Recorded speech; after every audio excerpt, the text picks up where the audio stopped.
out of 70 this time. It's just kind of at my discretion what I want to do. So not that I'm the queen or anything like that.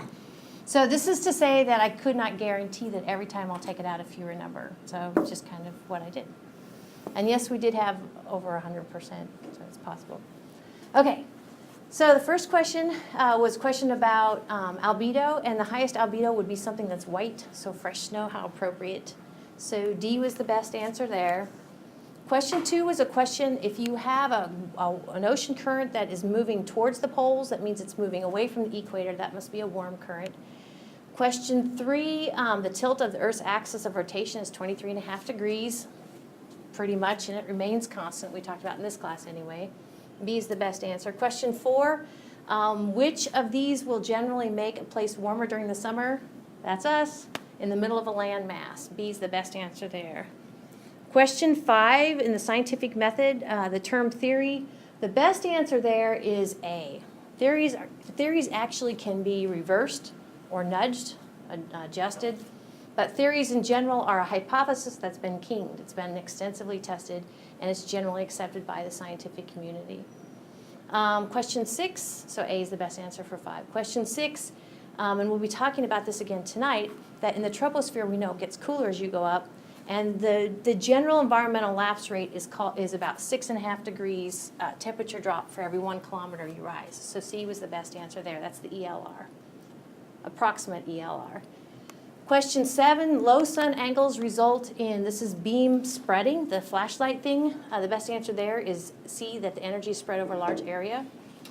Question 8, now, a lot of people missed 8, but if you remember, if you're looking for a given location and you want to know in general what its range is, temperature range throughout the year, you have to look at the monthly averages and see what the difference is there. So that's kind of how that goes. So that's why the best answer is D.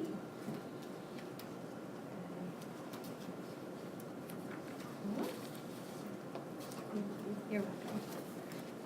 Next page. Which of these is not a variable gas or variable component? This is one of your, this was a quiz question.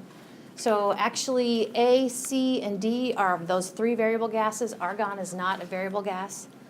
Question 10, the wavelengths emitted by the Earth compared to the sun are much longer.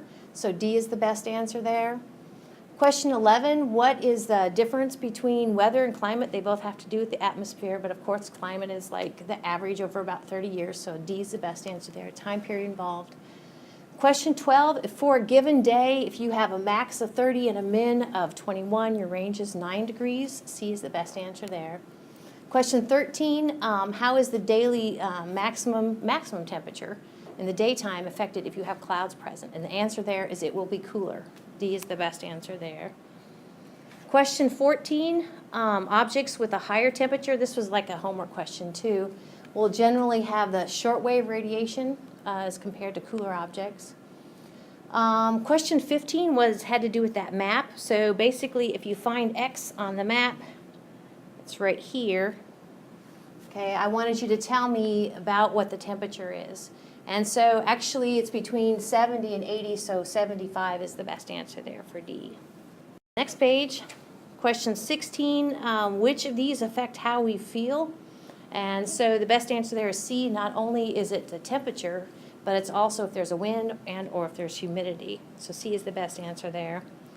Question 17, where's that good ozone found? It's found in the stratosphere, D. Question 18, which of these correctly describe the equinoxes? The best answer there is B, that the days and nights are equal at all latitudes. Question 19, the 4 thermal layers of the atmosphere from the ground up would be troposphere, stratosphere, mesosphere, and thermosphere. That's A. Question 20, the specific heat of water is high. What does that mean? The best answer there is that water will gain or lose a lot of energy as it changes its temperature. Question 21, that was a question about when energy passes through the Earth's atmosphere, which of these does it not do? And energy is not intensified.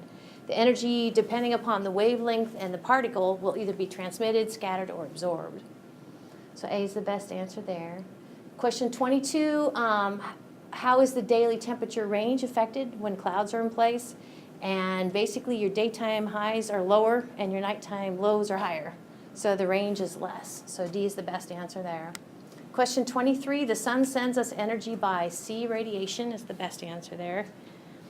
Question 24, we talked about the southern hemisphere has more water, large bodies of water than the northern hemisphere. And water has a moderating effect. So actually we had a slide here, there's a figure in your textbook that says that in the southern hemisphere the ranges are much smaller. Annual ranges are much smaller than the northern hemisphere, and that's because of the percentage of water.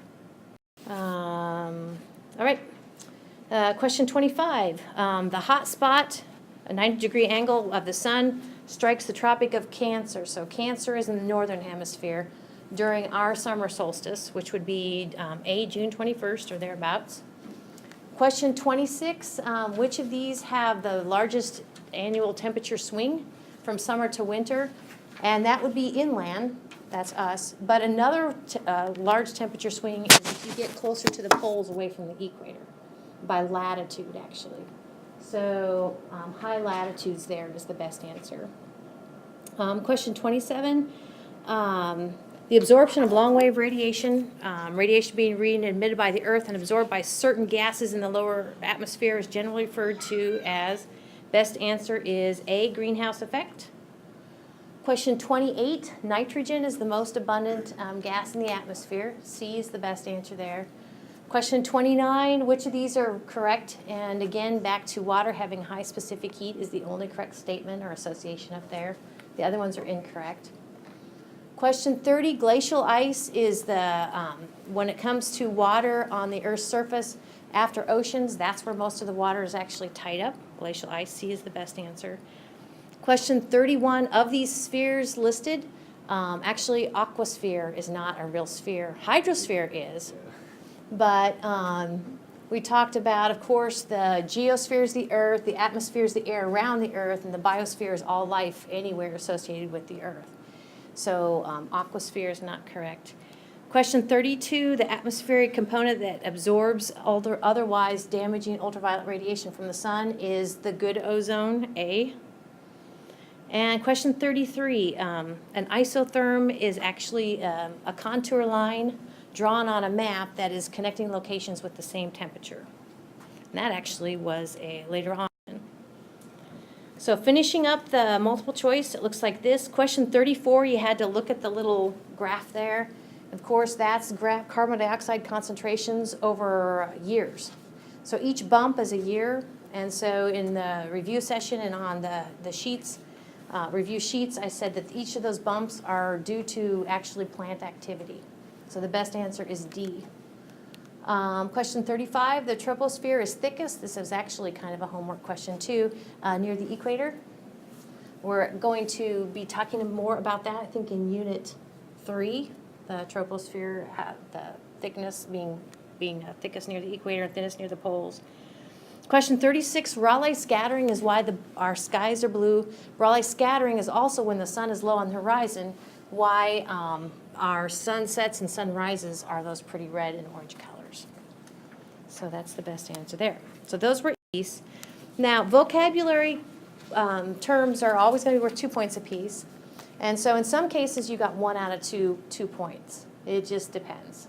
But I'm like you would do with your own kids if you had like 20 kids. Oh my gosh. But I'm consistent. If I give somebody partial credit, everybody gets partial credit. So the first one I was after hypothesis is kind of that best guess term sometimes used. The starting out place before you ultimately develop it into a theory. 38, the Tropic of Capricorn is in the southern hemisphere at 23.5 degrees latitude. 39, I was after specific heat as that property of a substance that describes either how stubborn or how easy it is to heat up and cool down. Question 40, those ASOSs are kind of a set of devices usually associated with airports that automatically send information about the atmosphere. Yay, ASOSs. For 41, I was after actually albedo, but I think I took reflectivity or maybe 1 out of 2, or I gave full credit. I can't remember. But I was after albedo as basically the amount of light, once it hits a surface, the amount of light that comes back. That's the albedo of that object. Absolute zero is the coldest temperature possible, and all motion stops at absolute zero. Question 44, ozone, and actually this happens a lot of times, okay? So I've kind of doubled back around from one of my multiple choice questions. Ozone protects us from otherwise harmful ultraviolet radiation from the sun. Question 44, perihelion is that place, the Earth orbits the sun and the sun is off center, okay? So basically when we're closest to the sun, that's perihelion. When we're farthest from the sun, that's aphelion. So after perihelion. For 45, we talked about the windward and the leeward side of a mountain. So I was actually after the leeward side of a mountain is kind of the side opposite the direction from which the wind is blowing. Question 47, we talked about the 3 ways of relocating heat. And this is the one where basically a blob of air or fluid relocates and takes its heat with it. So that's called convection. And 48, isotherms is the term we use for those contour lines that connect locations with the same temperature. Last one, and so on all the tests, feel free to draw pictures if you want. So for 49, I was just after something about the pressure is less as you go up in elevation. Now, sometimes, the air thins and it's less pressure. That is correct. Question 50, I wanted you to give an example of where the geosphere and the hydrosphere interact. I gave mudslide. Question 51, I wanted you to list the 2 equinoxes and the 2 solstices and tell me approximately when they occur. Okay. Question 52, this actually, it does not read right. It does not read well at all. It should have said, list the 7 forms of electromagnetic radiation discussed in class instead of simply electromagnetic. But what I was after was gamma rays, X-rays, ultraviolet, visible, infrared, microwaves, and radio waves. I even told you there were 7. So for 53, again with given the same day, compare a sunny day versus a cloudy day. What can you tell me what's going to be different? And it goes back again to one of the multiple choice questions that if you have clouds, your daily range is going to be less. And then the last one, you can see my terrible drawing of United States-ish. Okay, these should be the same latitude like the problem says, but clearly one is coastal and one is in the middle of the landmass. And you were supposed to say what sort of temperature differences occur. And I said because the coastal one, actually the large body of water will kind of moderate its temperatures. So you figure its summers will be cooler and its winters will be warmer.